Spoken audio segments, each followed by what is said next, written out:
ingat, selalu merayakan. Ini hebatnya lah. Makanya Yayasan Al-Azhar itu yang saya ingat itu paling besar membina umat, adil, mencerdaskan umat di Indonesia. Kalau nggak salah itu ada 200 yayasan pondok, yayasan pesantren Al-Azhar. Kalau dihitung alumninya itu sudah jutaan, puluhan juta. Saya saja punya pesantren Al-Mubarak itu selama berjalan 24 tahun itu sudah tercatat alumni 5 jutaan. 5 jutaan, apalagi Al-Azhar yang dirintis oleh Abu Yahamka termasuk Kiai Muhammad Dahlan, itu luar biasa. Kenapa disebut Al-Azhar? Kan beliau itu dulunya dosen Al-Azhar, dia lulusan Al-Azhar, maka buatlah Yayasan Al-Azhar di Indonesia. Ya, ini mohon maaf kalau saya, karena saya bukan pengurus Al-Azhar. Nah, saya sering carikan.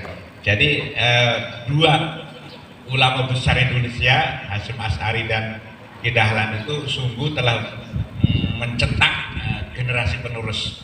Jadi kalau lulusan pesantren Al-Azhar itu banyak yang jadi figur-figur umat di Indonesia ini, yang jadi pejabat, yang jadi menteri, yang jadi ulama besar. Tapi kebanyakan memang ulama-ulama ahli di bidang pendidikan. Nah kalau Azhar, kalau Kiai Asy'ari ya ulama di bidang pondok pesantren. Nah, hari ini hari santri nasional yang ketiga kan nggak salah.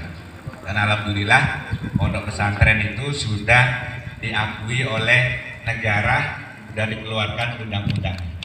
Satu-satunya memang pendidikan yang paling tertua di Indonesia itu pondok pesantren.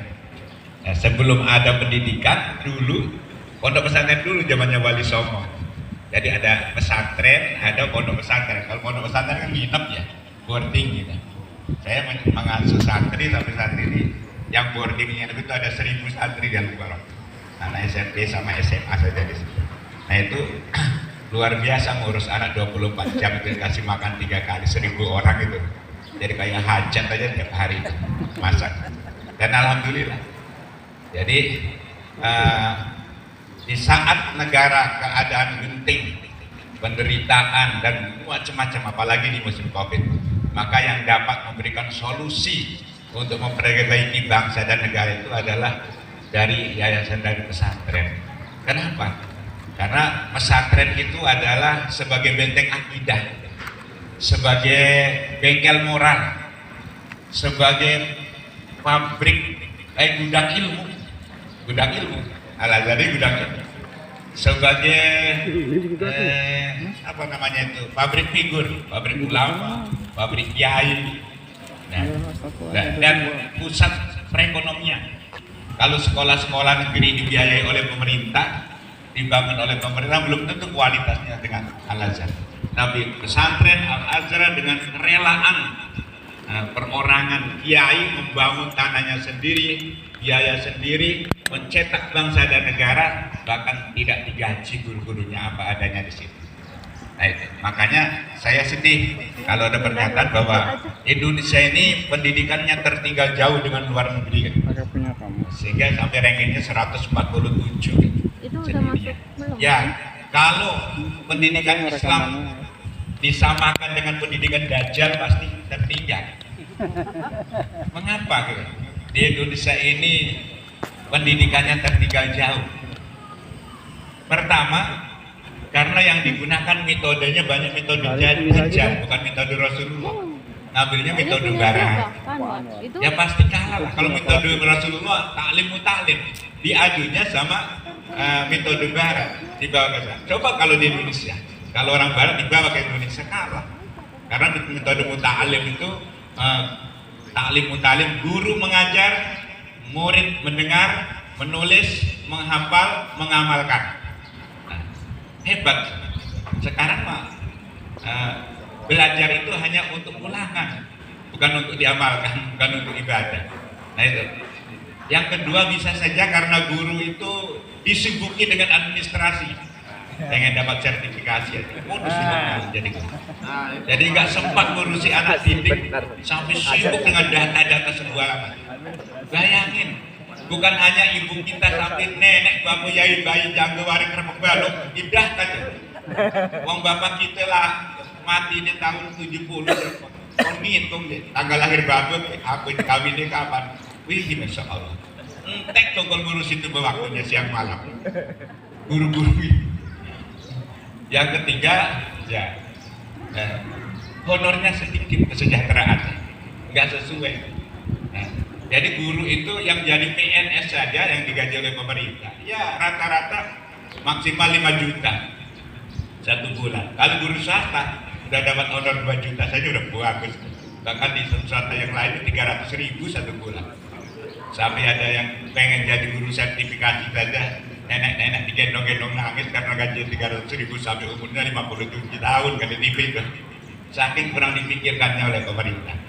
Saya pernah studi banding di Jepang. Guru awal pertama diangkat jadi guru saja di Jepang itu 57 juta gajinya. Ya Allah. Di Singapura saja sudah 47 juta. Indonesia 50 juta. kembali gitu. Nah itu salah satunya. Jadi di antaranya keikhlasan guru itu akhirnya mengurang karena kurang mencukupi. Jadi di antaranya pesantren yang paling ideal itu yang pertama yaitu prasarana yang cukup mencukupi. Al Azhar di Serang ini lebih tua jauh dari Al Mubarak. Al Mubarak baru 25 tahun, mungkin di sini udah 50 tahun kayaknya. Berapa tahun Pak Ketua Yayasan? 60 tahun. 30 tahun. Luar biasa. Kalau subannya tua Pak. Kalau subannya tua, kalau Al Azharnya muda. Oh gitu ya. Jadi sarana olahraga, sarana itu dari masjid, ruang kelas belajar, terus yang itu. Yang kedua yaitu diantaranya ya, ada pengurus figur pimpinan, figur pengurus, figur guru. Yang ketiga yaitu keikhlasan guru. Yang keempat ketekunan murid, al-muadofah, kata kitab dan metadis. Pesantren yang ideal. Yang kelima dukungan dari masyarakat. Ya tentu wali santri, pemerintah termasuk ideal, termasuk legalisasinya. Nah itu kalau saya perhatikan untuk pesantren-pesantren yang paling ideal. Tapi kalau di pondok pesantren mah dari bangun tidur sampai tidur lagi terus-terusan dibimbing. Nah, hadirin yang kami hormati, saya juga kemarin ngisi ceramah apel santri nasional di Bali di tingkat kota Serang. Hari ini di Mubarak juga sama lagi apel. Saya emang kesini tapi di sana apel. Nah, alhamdulillah. Nah ini perhatian pemerintah juga sudah mengakui keberadaan pondok pesantren, yaitu sebagai dicatat dalam undang-undang. Kalau dulu kan pesantren cuma dihitung, tapi tidak diperhitungkan, bahkan dianggap sarang teroris segala macam. Padahal pesantren itu sebenarnya korban teroris bukan sarang teroris. Hadirin yang kami hormati, mengapa kita mengadakan peringatan Maulid Nabi? Ini menjawabi dari Pak Ketua Yayasan. Apakah Rasulullah pernah maulid memperingati hari kelahiran? Salah satu hadis yang diriwayatkan oleh Imam Abi Qatadah, saya baca dalam kitab Himayatul Ahyan. Rasulullah pernah ditanya tentang puasa hari Senin. Rasulullah jawab, "Dzalika yaumun wulidtu wa yaumun asu wa yaumun amutu." Saya puasa hari Senin itu adalah sedang memperingati hari kelahiranku. Karena aku dilahirkan hari Senin, diutus menjadi Rasul di hari Senin, dan nanti wafatnya hari Senin. Berarti hari Senin itu sudah ittifaq lahirnya Rasulullah, nggak dirogoh-rogoh. Saya kemarin ceramah di Masjid Agung Banten Lama. Yang ceramahnya saya sama orang Syria, seorang profesor, doktor. Dia mengatakan di Indonesia ini banyak kiai-kiai di YouTube, sorbannya, udang-udangnya, dia ngaku umat Nabi Muhammad tapi memusuhi Nabi Muhammad. Kenapa memusuhi? Mengharam-haramkan maulid Nabi, termasuk membid'ah-bid'ahkan. Itu kan katanya termasuk memusuhi Nabi Muhammad. Nah, jadi kalau ada yang tidak setuju adanya maulid Nabi, katanya keluar saja dari umat Nabi Muhammad, keluar saja dari Islam. Kenapa? Wong Nabi Muhammad sebelum lahir saja sudah diakui oleh nabi-nabi sebelumnya. Bahkan Siti Hawa sama Nabi Adam kawin saja, bayar mas kawinnya baca salawat 300 kali tidak bernafas. 180 gak bisa nafas, utang katanya Nabi Adamnya tuh bayar mas kawinnya. Nah itu berarti sudah mengakui baca sholawat Nabi. Bahkan tanda-tanda cinta kepada Nabi diantara itu. Dalam kitab Bada'iuz Zuhur, Sarah kitab berjanji, itu ternyata Abu Bakar, Umar, Utsman, Ali itu menyatakan memeriahkan peringatan Maulid. Mereka statementnya hebat-hebat. Cuman seperti apa teknisnya?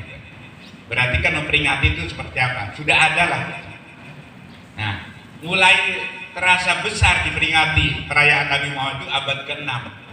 Zamannya seorang gubernur negeri Irbil Mausul, Irak Timur, yang bernama Abu Sa'id Malik Al-Mu'ajjam Mudafaruddin.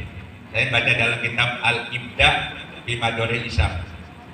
Itu memperingati Maulid sampai 7 hari 7 malam yang dipelopori oleh Panglima Jenderal Salahuddin Al-Ayyubi.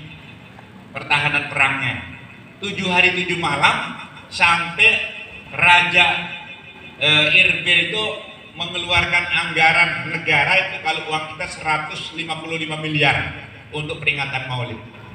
Karena 1 minggu sampai diadakan berbagai perlombaan, lomba sejarah Rasul, maka dari negara-negara Timur Tengah dimenangkan oleh Syekh Ja'far dari negeri Barjanji, yang kitabnya sekarang masih ada, kitab Barjanji itu pada waktu peringatan Maulid.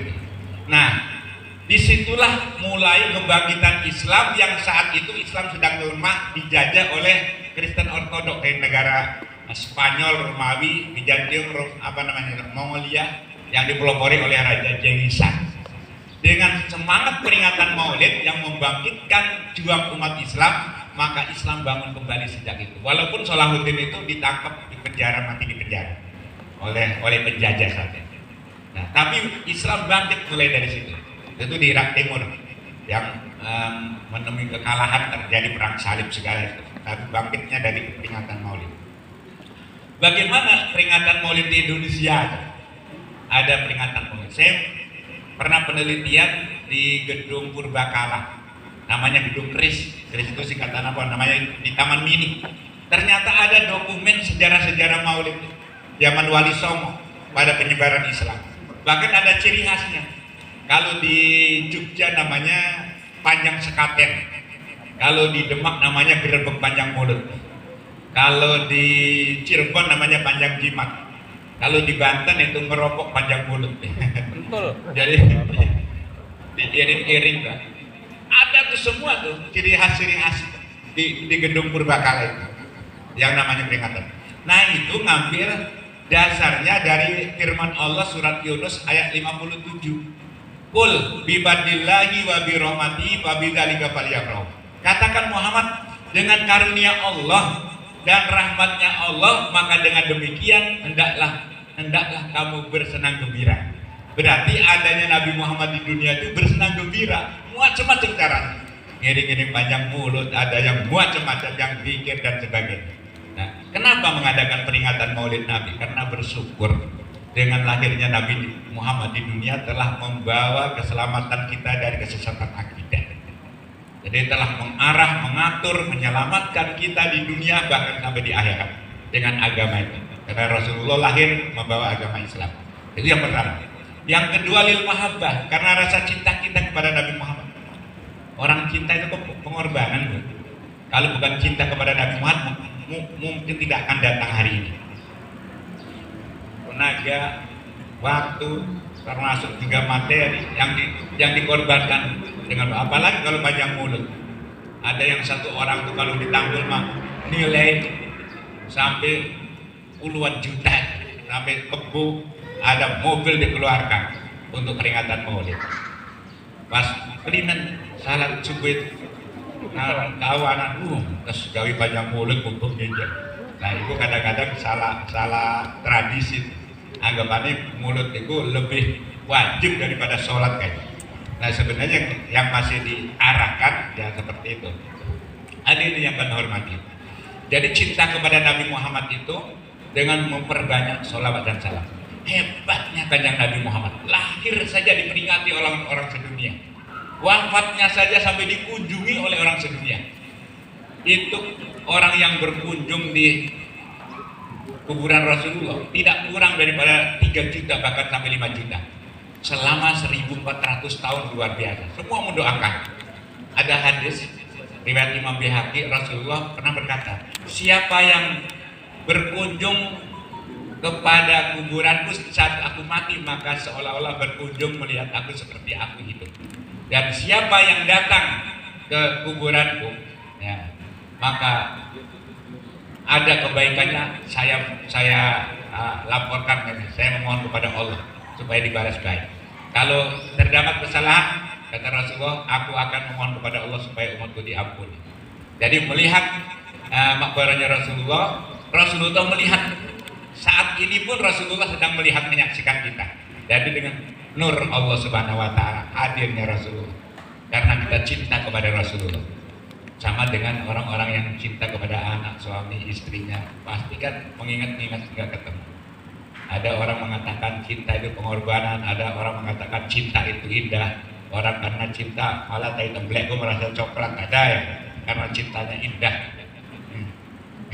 Ada yang membuang-buang waktu ngobrol berduaan dengan kekasihnya sehari merasa 1 jam. Apalagi ngobrolnya dengan pacar di pinggir pantai di bawah pohon yang rindang dengan mengatakan neng dunia indah ya. Orang keras. Bulan bintang kan. Bulan bintang ombak menyaksikan duduk kita berdua seolah-olah dunia milik kita berdua. Orang lain dianggap kontrak. Nah, itu nggak terasa.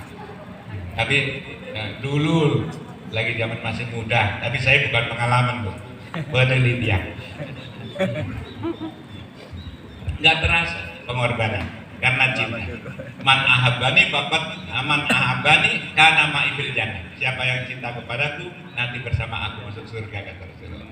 Nah, tapi ciri-ciri cinta kepada Nabi Muhammad ada minimal 4. Pertama, Nasruddin, membela agama, mengagamakan masyarakat dan memasyarakatkan agama. Ini yang pertama. Al-Islam buat din, wa minhu ad-dauliyah. Islam itu adalah agama dan agama itu untuk memperbaiki kehidupan bangsa dan negara. Saya menyesalkan kalau ada seorang pejabat menteri yang berkata, urusan negara jangan bawa agama. Hukum manusia itu dari bangun tidur sampai tidur lagi diatur oleh syariat agama. Sampai begitu. Saya aneh kepada pemerintah Indonesia. Orang-orang yang memusuhi agama Islam itu diangkat jadi pejabat. Malah yang kuat agama Islamnya enggak jadi pejabat. Inilah arane zaman edan. Lamun orang edan orang tahan. Lamun orang edan orang keduman. Arab edan orang tahan. Akhirnya wong jujur digusur, wong melarat disikat, wong menjilat pada diangkat. Zaman edan kan kayak seperti membelah bambu. Belahan yang di bawah diinjak, belahan yang di atas diangkat. Iya tak benar kan? Iya. Ya. Akur. Al-Islam buat din wa minhu ad-dauliyah. Islam itu adalah agama dan agama itu untuk memperbaiki bangsa dan negara. Sebenarnya zaman dulu tuh presiden dulu itu syariat-syariat agama, lembaga-lembaga agama di Indonesia sampai disahkan oleh undang-undang. Pengadilan agama disahkan oleh undang-undang. Lalu Departemen Agama oleh undang-undang, wakaf oleh undang-undang, zakat oleh undang-undang, haji, dan terus disahkan oleh undang-undang. Artinya mendukunglah, rakyat negara mendukung. Pondok pesantren sudah diundang-undangkan, pendidikan agama undang-undang. Ya, cuman yang belum berani diketok palu itu undang-undang pencurian karena takut potong tangan. Untuk pejabat sih pada dipotongin tangan. Karena undang-undang perjinahan itu belum diketok palu. Seperti Islam dikuatkan oleh undang-undang. Bukan gue nabrak dengan nurek. Saya ketok palu bakal tangan ini dipotong tangan. Lamun diketok palu undang-undang pencurian secara Islam. Banyak sebenarnya. Saya baca itu ada 11 lembaga-lembaga Islam yang dijadikan undang-undang. Berarti yang didukung oleh pemerintah yang bisa dieksekusi. Misalnya. Hadirin yang kami hormati. Jadi lil mahabbah karena rasa cinta. Yang ciri-ciri cinta kepada Rasulullah yang pertama adalah Nasruddin, membela agama, mengagamakan masyarakat, memasyarakatkan agama. Anehnya kenapa orang Islam ini yang jadi pejabat gak berani ngomong Allah. seorang pejabat berdoa saja satu pun Allah nggak disebut Tuhan lagi pedih amat. Sampai assalamualaikum diganti dengan macam-macam budaya lain. Padahal udah assalamualaikum udah mewakili semuanya kena itu. Agama apapun dengan assalamualaikum. Nah ini intang surullah yang surkum, kata Al-Quran. Jika kamu membela agama Allah, maka Allah akan membela kamu. Wa yusabbit aqdamakum, dan Allah akan menetapkan langkah kamu ke depan yang lebih bagus. Ini yang kedua, ciri-ciri cinta kepada Rasulullah ad-difa'u syariah, mempertahankan syariat Islam sekaligus melaksanakan syariat Islam itu oleh orang Islam sendiri. Kenapa orang Islam pada takut menjalankan syariat Islam? Yang ketiga yaitu ciri-ciri cinta Rasulullah itu at-tahalluk bihuluki, berakhlak seperti akhlaknya Rasulullah. Malah akhlakul karimah pun orang disebut-sebut digantinya apa kan? Etika apa kan? Udah jangan akhlakul karimah gitu. Padahal akhlakul karimah yang ada di dalam Al-Quran, dalam hadisnya. Jadi yang bau-bau Al-Quran hadis dipereteli benar-benar. Justru Rasulullah itu bisa merubah kehidupan orang-orang Yahudi Nasrani sebelumnya. Nah, dulu Islam itu banyak yang dilemahkan oleh orang-orang yang versi-versi Barat simbolnya Islam. Orang seperti Presiden Turki pertama seperti Mustafa Kemal.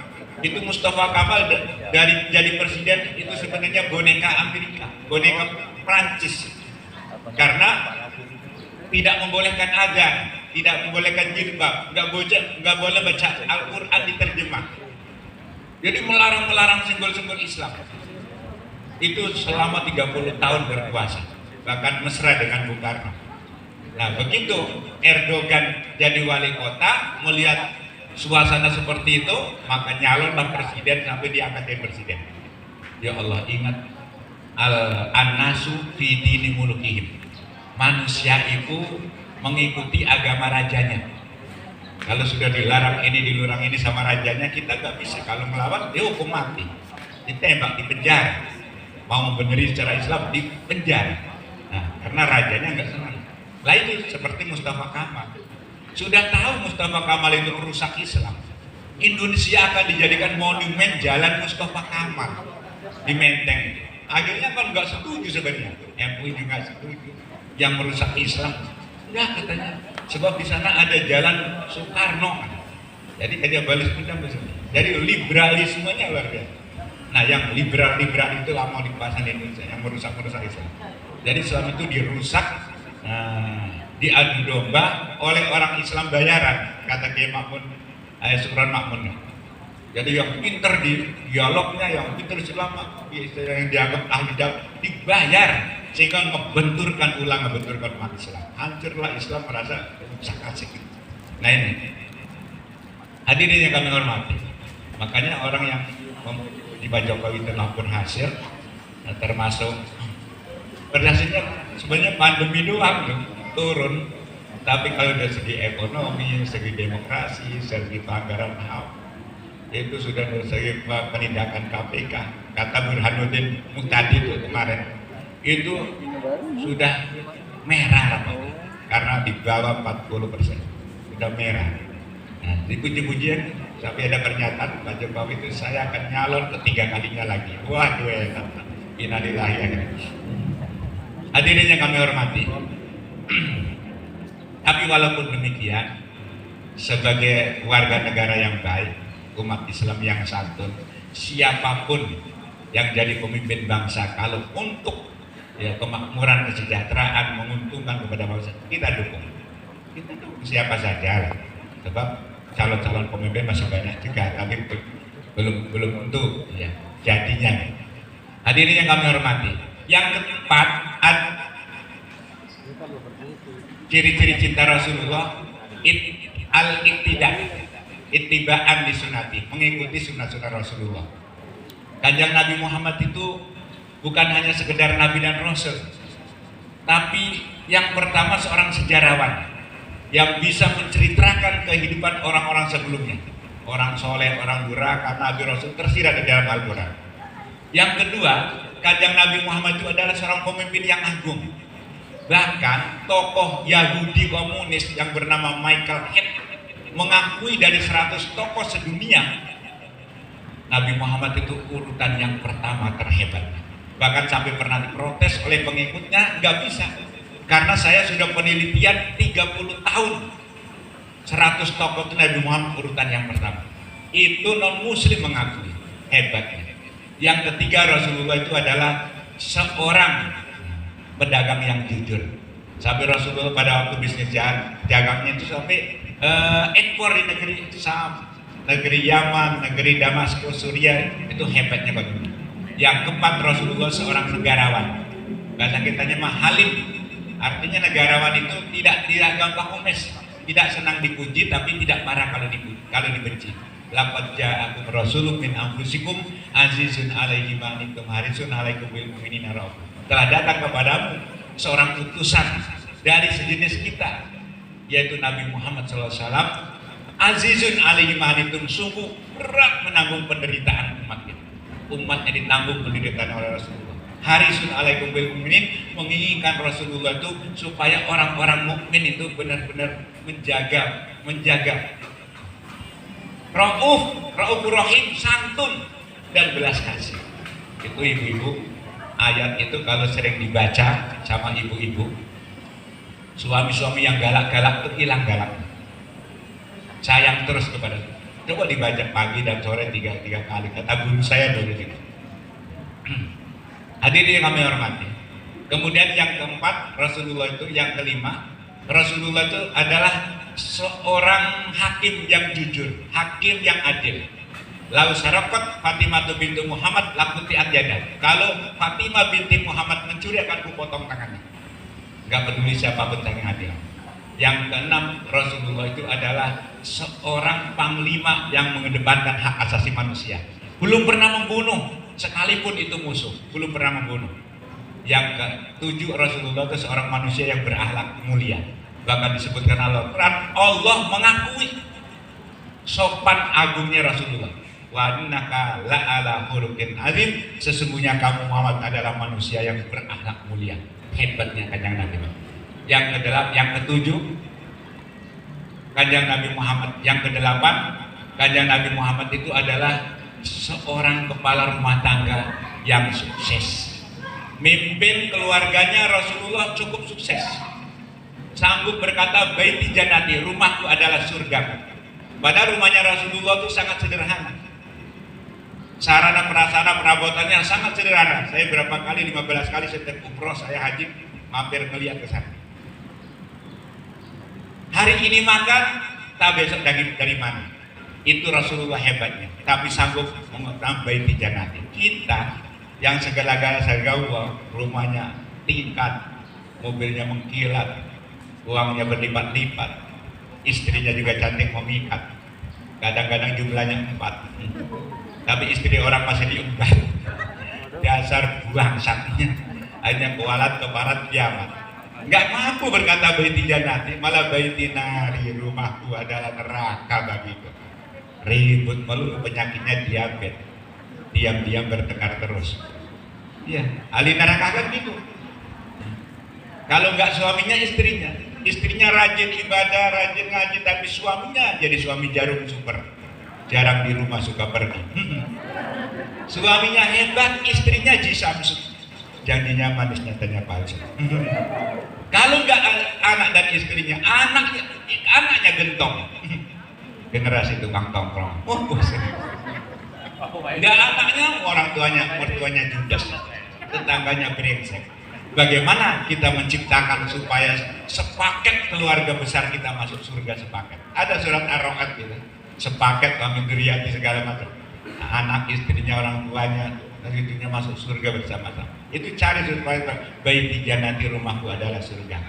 Kan ada dalam nyanyian qasidah kan. Oh sungguh bahagia hidup bersama keluarga, penuh kasih sayang mesra, rukun damai sejahtera, rumahku itulah surgaku di dunia. Oh sungguh bahagia. Wah, itu media. Tapi kalau setiap hari diam mendengar terus anak-anak istri, itu baby nari. Anaknya pada bingung kabeh. Bingung, aduh bingung, hatiku sedih sekali. Tiada ketentraman dalam rumah ini. Ayah ibu bertengkar tak pernah kompromi. Pada bingung. Kok ribut penyakitnya dia. Ini ditonton yuk oleh wali santri di rumah nih. Pada pembuka daring. Jumeting. Sekarang kan zaman now, teknologi ada manfaatnya kalau dipakainya bagus. Tapi ada sekarang zaman now apa saja, coba sholat Jumat sejumiting. Karena dilaksanakan yang khotbah Profesor Komarudin di rumah masing-masing mendengerin di hati. Sholatnya 2 rakaat masing-masing di rumah. Padahal MUI sudah menyebut mematahkan nggak sah sistem sholat pakai jumiting dilaksanakan. Nanti bulan puasa pada makmum di TV, jadi imamnya RCTI atau di sana di Raweh di Mekah, kitanya ikut di TV, TV-nya mati batal. Sampai ada yang sholat lagi dirampel, kata istrinya udah sholat udah sekaligus. Nah lihatnya kumaha usul di fardul maghribi Selasa Rabu Kamis Jumat. Orang sholat mana? Masya Allah. Buku Rasulullah pernah ditanya oleh sahabat Anas pada waktu di Madinah menerangkan ahsanul amalan. Alladzi khalaqal mauta wal hayata liyabluwakum ayyukum ahsan. Apakah yang dimaksud ayyukum ahsanul amal? Rasulullah menjawab, as-sholatu ala waktiha, sholat tepat pada waktunya. In sholohat sairul amal. Kalau sholatnya baik, cukup hebat seluruh amal-amalan yang akan baik. Kenapa? Karena dalam muamalah 24 jam itu sudah ada di sholat. Kebersihan ada sholat, kedisiplinan ada di sholat. Lalu apalagi dong? Termasuk kejujuran ada sholat. Belum pernah orang sholat itu nggak jujur. Disiplinnya ya Allah, imam ruku dijadikan tolong semuanya. Sholat itu melahirkan ketenangan batin, ketenteraman, minta rezeki, minta naik pangkat, minta diampuni, ada semua. Robik berliwar hamdi berliwar pakni wadini wadini wapini wapini. Di situ aja udah 8 permohonan. Belum permohonan baca Fatihahnya. Tapi kita kadang-kadang sedih kalau bulan puasa udah sholat tarawih.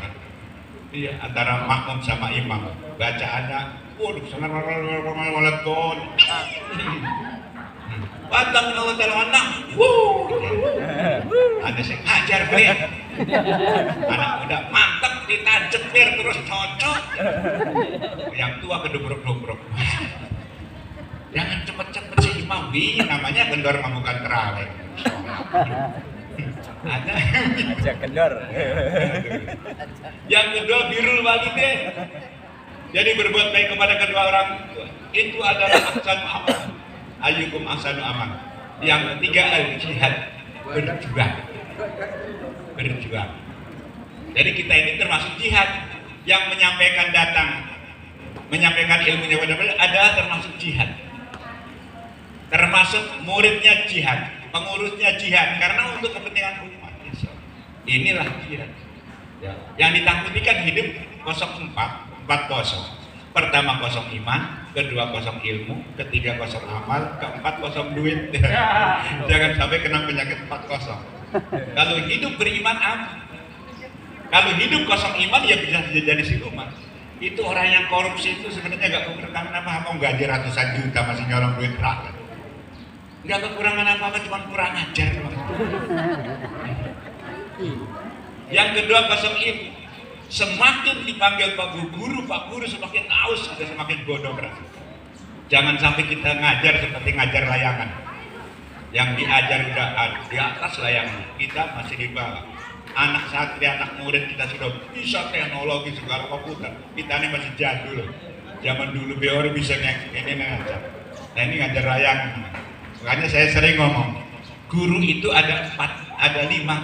Ada guru anyar, ada guru nyasar, ada guru sudagar, ada guru besar, ada guru sabar. Kalau guru anyar barusan lulus ngajarnya pengennya kelas 6 yang tinggi-tinggi Pak. Ada lagi guru nyasar, wong jurusan SAG sarjana alam gaib ngajarnya matematika nyasar loh. Ada lagi guru sudagang sambil dagang. Nggak ada yang ada di Al Mubarok cuman asalnya dari sini. Biasa kreditan sebuah lemah tulis gampang. Nanti kredit 3 bulan orang apa dipotongin motor. Guru sudagar. Ada lagi guru gusar, menakut-nakuti anak baik pada berhenti ketakutan. Galaknya beneran, guru gusar. Ada lagi guru sabar, belum cair dari sertifikasi, belum diangkat ada guru sabar. Jadi saya pengalaman sebagai ketua Yayasan Al Mubarok, pengalaman guru di Al Mubarok. Saya juga punya guru itu 150 guru di Al Mubarok. Nah itu kriterianya, anak guru anyar, guru nyasar, guru sudagar, guru gusar, ada yang guru yang sabar. Honornya tinggi. Memang karena di Indonesia Pak bekas di alam-alam lain pahlawan tanpa jasa. Jadi bekas ikhlas baik, honori orang naik. Gajinya sakit itu baik. Wajar sambil sudagar. Cuman ada di kelas, lama di kantor guru mau apa wis. Karena sampingan. Nah, hadirin yang kami hormati. Ini yang pertama. Yang kedua, kosong iman, kosong ilmu. Kosong ilmu deh. Penyakit yang paling susah diobati itu kan sudah bodoh nggak mau belajar. Namanya penyakit bodreksin. Ya bodoh torek mau belajar isin. Masa kita jadi guru mau belajar isin ya geng. Bodreksin. Bodoh torek isin. Kalau jadi teh botol, teler, bodoh dan nolol. Jadi ustek, turbek dan seterusnya. Yang ketiga takut lagi kosong amal. Yang namanya beramal itu kan tidak harus banyak. Yang penting ikhlas. Soal banyak mah nomor 1 lah. Daripada sedikit gak ikhlas, masih mendingan banyak ikhlas. Amal kita ini dengan ilmunya, dengan apanya saja yang bisa bermanfaat. Man amila sholihan min dzakarin aw unsa wa mu'minun falanuhyiyannahu hayatan thayyibah. Surat An-Nahl ayat 97. Barang siapa yang beramal soleh, kalangan laki-laki maupun perempuan dia adalah seorang mukmin, maka Allah akan memberi kehidupan yang thayyibah. Kehidupan yang thayyibah itu ada yang mengatakan ahli tafsir yang berkah. Senajan banyak uangnya asal cukup. Daripada sedikit nggak cukup. Ada lagi thayyibah itu rezeki yang tidak sangka-sangka. Karena modalnya takwa itu. Wa may yattaqillah yaj'al lahu makhraja wa yarzuqhu min haitsu la yahtasib. Ada rezeki yang nggak sangka-sangka. Siapa tahu dengan kuat amalnya hebat, sekarang cinta kepada Rasulullah, kreditan bisa kebayar. Kalau nggak kebayar, diempaskan sama orang yang ngutangin. Pulang dari sini. Ikhlas. Yang keempat, kosong duit. Hidup tanpa duit susah. Tapi duit juga tidak menjamin hidup kita senang. Apa profesor siapa yang memberikan pengarahannya hebat tentang duit? Duit itu bukan segala-galanya. Iya, setuju. Tapi segala-galanya pakai duit. Duit itu menjadi masalah, setuju, tapi masalah bisa diselesaikan sama duitnya. Duit itu tidak membawa mati, setuju, tetapi kalau banyak duit tidak merasa mati. Duit itu merusak cinta, setuju, tapi cinta semakin banyak duit indah. Jadi ada duit yang membawa kita ke surga, ada yang membawa ke neraka. Maka duit itu hurufnya 4. Kalau yang membawa kita masuk neraka, ya makanya duit itu jangan ada di hati, adanya di genggaman tangan. Duit, D-nya doa, U-nya usaha sampai usoli, I-nya ikhtiar, T-nya adalah tawaduk takut. Itu masuk surga karena duit. Tapi kalau duit yang nuntun kita neraka bukan di hati aja, kehilangan duit sedikit saja, udah sakit hatinya sekarang. D-nya dengki karena duit, U-nya ugal-ugalan karena duit, T-nya takabur karena duit, I-nya ingkar janji karena duit, T-nya yaitu takabur karena duit, modar masuk neraka karena duit.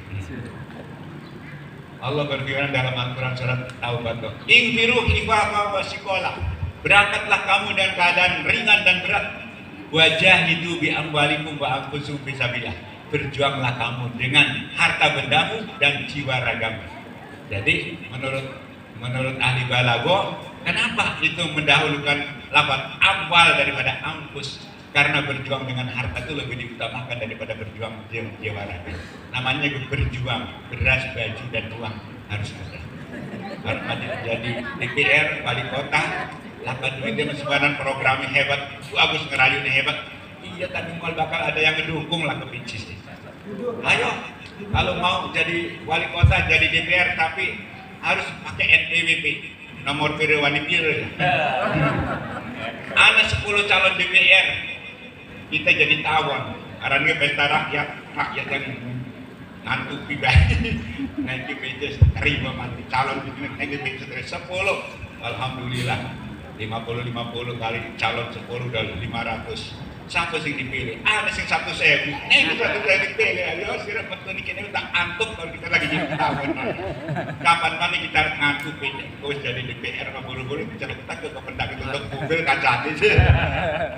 Inilah memang demokrasi di Indonesia kan 50.000 dipertaruhkan 5 tahun. Rakyat bisa sengsara, nggak melihat kualitas siapa orang yang akan mewakili aspirasi rakyat. Sekarang kan sedih sekarang. Nah itu duit, nembak duit.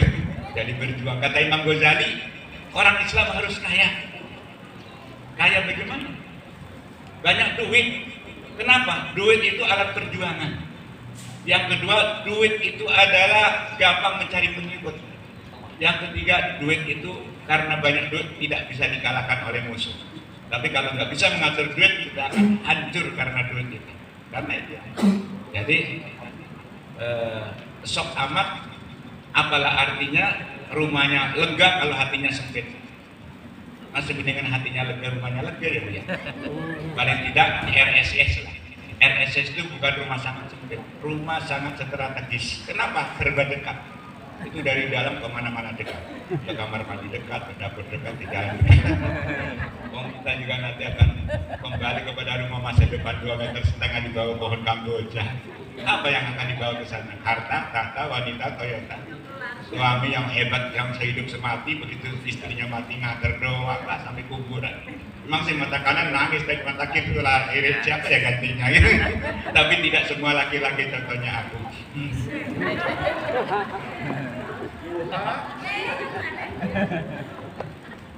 Rumah tangga, suami istri anak itu suatu simbol pendudukan yang terkecil di sebuah negara, tetapi merupakan miniatur. Artinya negara itu akan thayyibah manakala masyarakat marhamah. Masyarakat bisa marhamah apabila keluarganya sakinah. Sakinah itu bahasa Arab artinya tenteram. Mungkin bahasa Serangnya sakinah itu sapi aki masih ngenah gitu. Dari sakinah naik tumakninah, sapi tua masih ngenah tadi. Naik lagi ke istiqomah, istirahat ngedakom di imam. Jangan sampai istiqomah istri 3 dikontrakan rumahnya. Waduh nanti suaminya jadi suami kurtubi, kurang turu mikirin Nabi.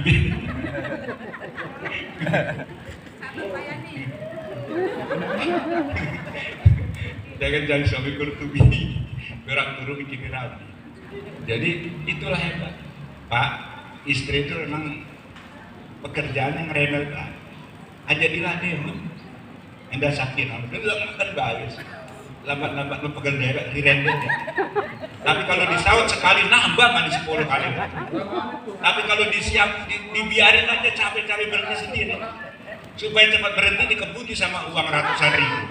5 atau 10. Nah barusan cepat berhenti. Nah itu. Yang dajeng remeh. Nggak mau wajar memarah-marah baik. Istri. Dan jadi harus dilemesi istri itu, harus dipuji-puji. Bagaimana punya istri siji rasanya 4, kata Pak Ketua. Pak Iga, daripada istri 4 rasanya 1. Jadi nggak habis-habis lagi. Bagaimana? Nah itulah hebatnya. Kok punya istri siji betul keren aja kalau rabi. Kamu rabi nih papa, merene dimarahi. Emang laki-laki itu banyak dimarahi. Yang saya perhatikan lagi kecil dimarahi orang tua. Sekolah di SD, sekolah dimarahi guru, kawin dimarahi istri, kerja dimarahi bosnya, tua dimarahi sama anaknya, kapan bahagianya? Nanti mati dimarahi sama malaikat. Segala jadi orang lain. Oh, badan mah hebat, manja. Makanya itulah kenapa perempuan kalau sudah nikah tuh dipanggilnya nyonya. Karena perjalanan wanita itu banyak mulai dari nyusuin, nyiapin ngopi, nyiapin makan, nyapu, nyuci, nyetrika, nyanyi, terakhir nyap-nyap. Kenapa nyap-nyap? Lakcis, laku picis. Ya Allah. Baiti Jannah lagi menciptakan Baiti Jannah. Rumahku adalah surga. Hadirin sekalian yang kami hormati, pas sudah waktunya. Semoga dengan peringatan Maulid Nabi Muhammad SAW, kesimpulannya, pertama, meningkatkan kualitas keimanan dan ketakwaan kita kepada Allah. Yang kedua, luzumul ihsan, komitmen dalam menegakkan kebenaran. Yang ketiga, al-ittihad, kebersamaan. Yang keempat, salamatul muamalah, sukses dalam menjalankan tugas dan kewajiban. Kita ini sudah diatur tugas, profesi dan tupoksinya masing-masing. Ikmalu ala makanatikum fasayarallahu amalakum. Surat At-Taubah ayat 106 itu. Bekerjalah sesuai dengan profesi dan tupoksi. Allah akan memperlihatkan, Allah dan Rasulnya akan memperlihat amal kita, termasuk manusia lainnya. Asaturaduna ila yaumil qiyamah. Nanti akan dikembalikan kepada Allah. Mayunabi hukum bima kuntum ta'malun, akan diperlihatkan nanti karya nyata kita nanti di hadapan Allah Subhanahu wa taala. Menurut ahli tafsir ayat ini, kesimpulannya yang pertama, kita bekerja sesuai dengan profesinya, tupoksinya. Yang kedua, bekerja kita harus diiringi dengan disiplin. Allah bersumpah dengan waktu-waktu. Wal asri wad duha wal laili, apa manikan? Wasubhi wan nahari. Artinya gunakanlah waktu 24 jam itu, jangan disia-siakan. Karena orang yang menyiapkan waktu akan rugi karena waktu berlalu. Yang keempat, Allah pun menciptakan malam itu kan untuk tidur. Wal adu wajah laila libasa. Allah jadikan malam itu untuk berselimut, berkelonan. Wajah nahara ma'asa, Allah jadikan siang itu adalah untuk bekerja. Yang keempat, bekerja dilaksanakan dengan penuh sabar. Suka dan duka pemimpin kita jalani baik, sabar gitu. Aja nyerang atasan, kalau ini kita enak. Yang keempat, yang kelima, ikhlas. Ikhlas itu bukan berarti tidak digaji, tidak dibayar. Yang namanya ikhlas itu qanaah, menerima gajian yang sudah ditentukan apa adanya. Mungkin kemampuan seperti itu. Nah itu.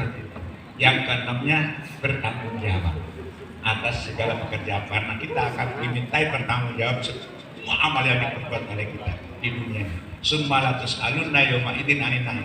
Kamu nanti akan dimintai bertanggung jawab pada hari ini, hari kiamat, dari segala nikmat yang diberikan pada waktu hidup ini.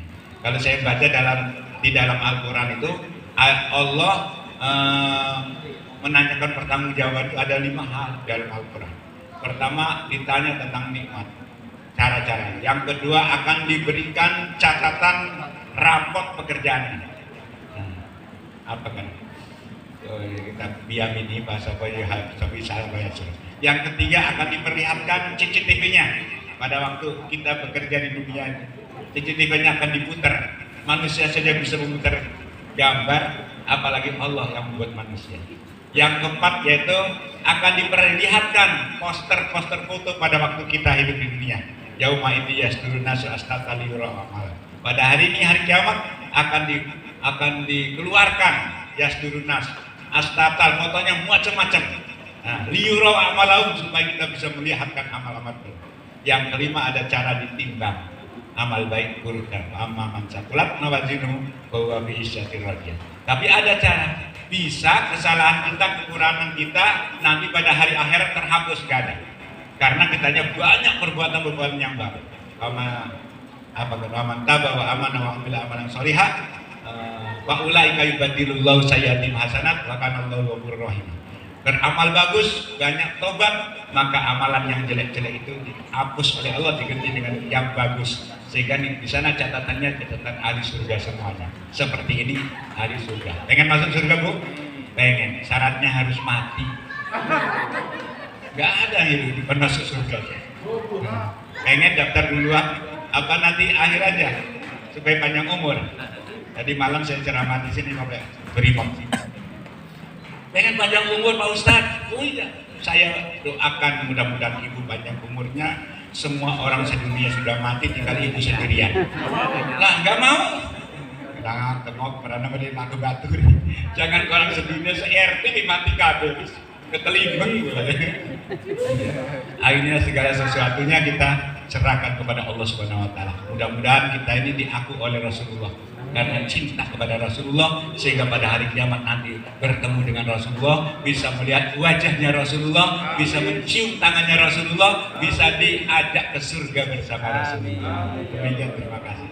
Tapi ada itu petunjuk-petunjuk ulama. Kata Rasulullah, barang siapa yang melihat aku di waktu mimpi sama dengan melihat aku di waktu hidup. Makanya ada pengen melihat mimpi Rasulullah, wajahnya, tempatnya, itu ada amalannya. Ada petunjuk ulama. Ada 27 amalan. Tinggal pilih ini salah satu.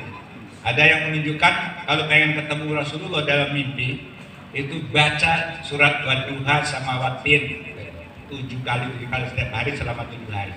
Nanti memohon kepada Allah. Kalau hafal bahasa Arabnya, ya Rob, hari ini fil manam wajah Nabi wa makana fa ini syaikun. Ya Allah, perlihatkan kepada aku pada waktu mimpi sesungguhnya wajahnya Rasul dan tempatnya aku ini rindu. Tapi kita cukup dengan ya Allah perlihatkanlah Rasulullah wajahnya, tempatnya karena aku rindu. Bisa. Ada lagi amalan yang kedua, bisa baca sholawat Nabi sehari semalam 1000 kali. Nanti memohon kepada Allah selama 7 hari. Ya Allah perlihatkan kepada kami wajahnya Rasulullah dan tempatnya karena aku rindu. Bisa kan? Nah itu. Ini perintah membaca sholawat itu istimewanya. Allah kalau merintah manusia suruh sholat, nggak ada keterangan Allah sama. Allah merintah manusia zakat, haji, puasa, nggak ada keterangan Rasulullah puasa, zakat, haji. Tapi kalau merintah baca sholawat kepada Nabi, Allah melaksanakan. Innallaha wa malaikatahu yusholluna ala nabi. Ya ayyuhalladzina amanu shollu alaihi wasallimu taslima. Allah dan malaikat Allah baca sholawat kepada Nabi Muhammad. Merintah kepada manusia suruh baca sholawat. Ini istimewa Rasulullah. Ternyata hikmah membaca sholawat itu banyak juga. Man asuro, kata hadis, alaihi hajatun fal yuksiri sholat alaiya. Barang siapa yang lagi punya tujuan hajat, hajatnya apa maksudnya? Perbanyak membaca sholawat kepada aku, kata Rasulullah. Fa innaha tuksihul humum wal humum wal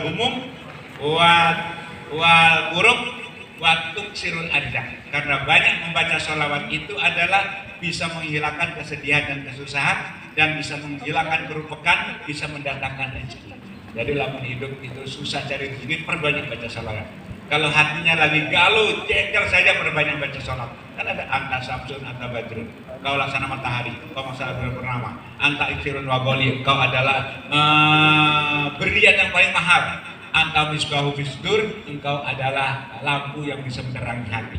Jadi semakin banyak disebut nama Nabi, hati kita terang insya Allah. Kalau hatinya terang, maka kebaikan itu akan cepat masuk ke dalam hati. Itu baca sholawat hebat. Ada lagi dalam kitab Lubabul Hadis, membaca sholawat kepada Nabi Muhammad akan mendapatkan keuntungan 100 kali lipat. 80 untuk di akhirat, 20 untuk di dunia. 20 di dunia saja udah luar biasa gitu. Tapi kalau bisa nggak satu hari satu malam 1000 kali baca Allahumma sholli ala Muhammad, 200 tiap waktu 1000 kali. Coba diwirid, bisa mimpi Rasul, bisa memudahkan keinginan kita insya Allah. Demikian, kurang lebihnya mohon maaf. Mudah-mudahan ceramah saya ini kurang puas ya Bu ya. Kalau kurang puas nanti diundang lagi. Kapan saatnya di lain kesempatan pada waktu dan gelombang yang sama. Amin ya rabbal alamin ya mujibah syai'in ya rahman ya rahim ya muhawwil al ahwal. Hawil halana ila samil hal. Allahumma ya latif ya habir ya sami ya basir ya man la yahtaji ilal bayani wa tafsir ya man bi jabati jadir innaka ala kulli syai'in qadir hajatuna ilaika kasir wa anta alimun biha wa basir Qultu binabi taisir kuli asir wa inna taisir kul asir alaika yasir. Qultu binabi majarabbi wa maqadir wa dabbir nabi asadi takbir bi kulli khairi wa afiyati ya arhamar rahimin. Ya rabbana bi jahi nabikal mustafa wa rasulikal murtada. Tahhir qulubana kulli wasfin bi baiduna an musyahadatika wa mahabbatika wa amitna ala sunnati wal jamaah wa sabila liwa iyadal jalal wal ikram. Rabbana ftah bainana wa baina qaumina bil haqq wa tahhir Rabbana ja'al jam'ana jam'an marhuma wa tafarraqana ba'di mutafarriqan ma'suma. Rabbana hab lana min azwajina wa dhurriyyatina qurrata a'yun waj'alna lil muttaqina imama. Rabbana atina fid dunya hasanah wa fil akhirati hasanah wa qina adzabannar. Walhamdulillahirabbil alamin. Wassalamualaikum warahmatullahi wabarakatuh. Waalaikumsalam.